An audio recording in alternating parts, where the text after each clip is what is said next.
Tudo bem com você? Seja bem-vindo e bem-vinda ao canal Vocacionados. Eu sou Marcel Farias e é um prazer ter você aqui para juntos estudarmos a Palavra de Deus. Para você que está chegando agora em nosso canal, seja muito bem-vindo e bem-vinda. Aproveita para se inscrever em nosso canal. O botão vermelho aqui embaixo, do lado tem o curtir, que é o joinha, e também o sininho, que é as notificações. Faça isso porque todas as vezes que tiver um vídeo novo aqui, o YouTube vai indicar para você e você vai poder assistir e compartilhar em suas redes sociais. Eu quero aqui aproveitar e mandar um abraço para o Guilherme Silva, dizer que eu estou orando por você, Guilherme, para a Maria Conceição, eu estou orando por você, Maria, o Pedro Alberto, meu amigo Pedro, forte abraço para você, eu tenho orado por você, eu sei que o seu pedido é delicado, Deus está no controle. E dizer para você, Maria Ambrosina, eu também estou orando por você. Se você quer que eu ore por você, deixe no comentário do vídeo o seu pedido de oração ou nos envie um WhatsApp ou um Telegram. Agora eu rodo a vinheta e na sequência vamos juntos estudar a Palavra de Deus.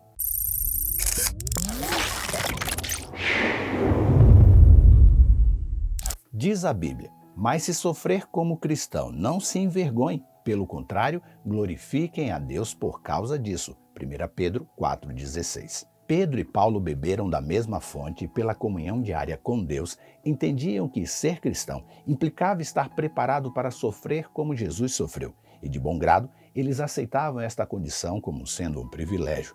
E foi exatamente isso que Paulo afirma em Filipenses, quando ele diz: porque vocês receberam a graça de sofrer por Cristo e não somente de crer nele, pois vocês têm o mesmo combate que viram em mim e que agora estão ouvindo que eu continuo a ter. Filipenses 1, 29 e 30. Paulo não só confirmava que havia sofrido por causa do Evangelho, como também afirmava que a luta continuava e que ele seguia firme no propósito de testemunhar do amor de Jesus. Um dos seus grandes testemunhos está escrito no livro de Atos, onde, através do louvor, ele impactou a vida de um carcereiro e de toda a sua família, conquistando assim também o respeito de quem estava na prisão encarcerado com ele. Este relato está registrado em Atos capítulo 16, onde vamos encontrar Paulo e seu amigo Silas presos pelos pés em uma prisão. Mas os açoites e a sua prisão são apenas o desfecho de sua segunda viagem pelas igrejas que ele e Barnabé haviam fundado no passado.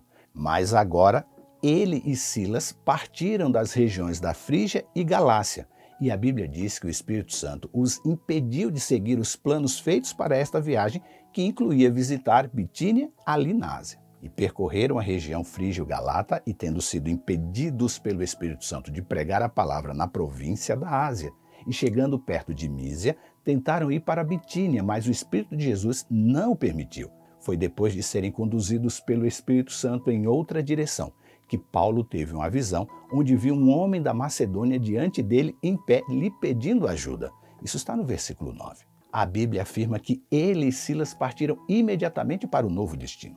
E aqui já temos a primeira lição. O crente genuíno vai fazer planos para pregar o evangelho do reino a todo mundo em sua geração para cumprir assim o ID. Mas quando Deus lhe pedir para mudar todos eles e seguir em outra direção, ele não vai questionar na tentativa de fazer Deus aceitar os seus planos, achando que são melhores do que o do Eterno. Ele vai aceitar os planos do Senhor imediatamente.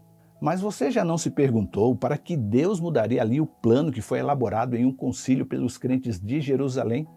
Seria para o livrar de possíveis perseguições ou infortúnios? Eu creio que não. Talvez a conversão de Lídia e toda a sua família fosse a melhor resposta para esta pergunta. Ou quem sabe, a conversão do carcereiro e sua família também seria uma boa resposta. Na verdade, por mais que o céu tenha ficado feliz com estas conversões, eu creio que o principal motivo de Paulo e Silas terem sido guiados pelo Espírito Santo para um outro caminho tem a ver com a visão do homem da Macedônia que Paulo teve. Em sua visão, um homem da Macedônia em pé lhe suplicava: venha para a Macedônia e ajude-nos. Alguns estudiosos tentam encontrar a resposta de quem seria o homem que Paulo viu em sua visão. Mas essa é uma discussão que não aborda a principal finalidade da visão. A mensagem que Paulo ouviu foi de um pedido de socorro. A visão foi um chamado para pregar o evangelho em uma extensa terra pagã, em meio a muitas provações e perigos. Ao que Paulo e Silas responderam alegremente e se entregaram a realizar a obra para a qual haviam sido chamados. Este exemplo deve ser seguido hoje, pois de todas as partes da terra há um chamado semelhante que está chegando a você e a mim. Os apelos vêm de todos os lugares e tudo o que parece agora necessário para a rápida conversão do mundo é que crentes abnegados, cheios do Espírito Santo, se apresentem para a obra. Não foi à toa que logo que chegou a Macedônia, uma região com muitos praticantes do paganismo, e depois da conversão de Lídia e toda a sua família, o inimigo então coloca o seu plano em ação para desacreditar a mensagem que Paulo e Silas traziam. E para isso, usou uma jovem que sofria de possessão demoníaca para importunar os servos do Deus Altíssimo. A mensagem da jovem era verdadeira, pois ela afirmava que eles eram servos do Deus Altíssimo e que estavam anunciando a salvação. Verso 17. Aqui podemos constatar que até mesmo o inimigo sabe que a mensagem que pregamos sobre Deus, o Deus Todo-Poderoso, é para a salvação. Mas então, qual era o grande problema aqui? Aquela jovem sabia que a lei judaica proibia toda magia, encantamentos, ritos mágicos ou qualquer relações com espíritos, e temeu que o verdadeiro testemunho dos apóstolos destruísse a sua credibilidade, e buscou associar a sua mensagem à dos apóstolos, levando assim a audiência de Paulo e Silas a acreditarem que eles compactuavam com a mensagem dos espíritos do mal a quem ela servia. Se o povo da Macedônia fosse assim, levados a crer que aquele demônio que prestava testemunho dos discípulos bebia da mesma fonte, eles não teriam nada para aprender ou corrigir, e assim a pregação dos apóstolos seria inútil para eles. E que os milagres e conversões que viram acontecer e veriam ainda seriam obras de espíritos malignos e não de Deus. Foi para libertar o povo da Macedônia da influência nefasta do inimigo que Paulo teve a sua visão. Ali, Deus estava mostrando para ele que aquele povo precisava de libertação, a libertação da luz da verdade, o evangelho que espanta as trevas e expulsa para longe o inimigo. Foi por isso que Paulo, olhando para aquela jovem que o importunava há dias, pois estava possuída pelo inimigo, disse: "Em nome de Jesus Cristo, eu ordeno que você saia dela." E na mesma hora, o espírito saiu. Por ter levado luz e libertado aquela jovem do jugo do diabo, Paulo e Silas foram espancados e presos, e o inimigo vibrou com este momento de dor na vida dos apóstolos. Mas o que ele não esperava é que aqueles homens viviam uma vida inteira de dependência de Deus e sabia que tudo cooperava para o bem daqueles que amavam ao Senhor. Por isso, foram vistos e ouvidos louvando a Deus em um cárcere escuro, fétido, apertado, com lesões pelo corpo e acorrentados. Para seus acusadores, aquele seria o fim deles. Mas ali Deus provou que era apenas o vale da sombra da morte para Paulo e Silas e que ele estava ali ao lado deles. O louvor daqueles homens impactou o carcereiro e quando à meia-noite Deus a seu tempo resolve mostrar para todos aqueles homens que eles eram os seus embaixadores, veio o terremoto que libertou todos da prisão.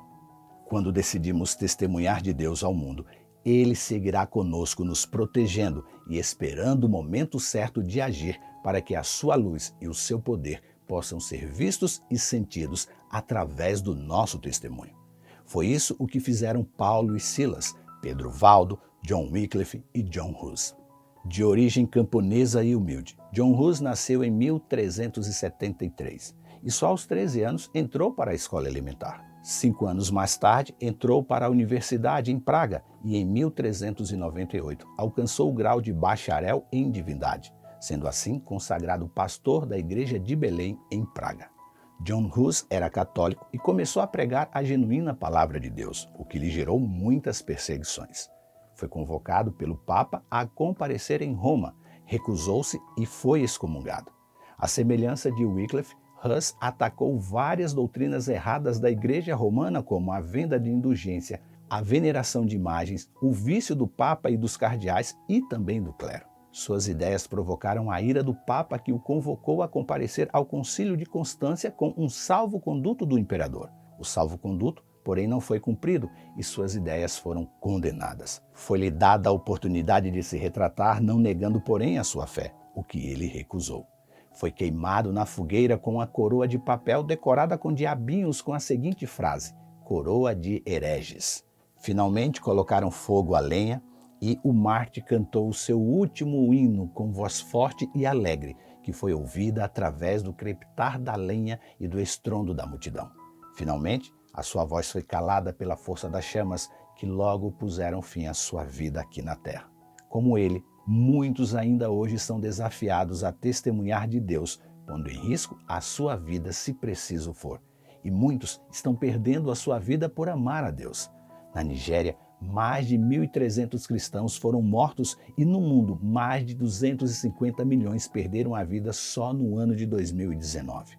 Só no ano passado, foram presos mais de 4.400 pessoas que se identificaram como cristãos em todo o mundo. E muitos crentes sentem vergonha de orar na praça de alimentação do shopping. E na faculdade, ninguém sabe que ele professa uma fé. Quando você e eu vamos entrar de vez nas fileiras daqueles que testemunharão do amor de Deus ao mundo? Pense nisso e que Deus te abençoe. Este conteúdo está no aplicativo Esperança Real e na web rádio Ecoar. Se inscreva em nosso canal, habilite as notificações, deixe o seu curtir, comente e compartilhe em suas redes sociais. O seu curtir é muito importante aqui para o canal, porque é ele que vai fazer que este vídeo seja indicado para mais pessoas. E lembre-se, você é participante da vocação celestial para ir ao mundo, pregando o evangelho da salvação a toda criatura. Que Deus te abençoe e até amanhã.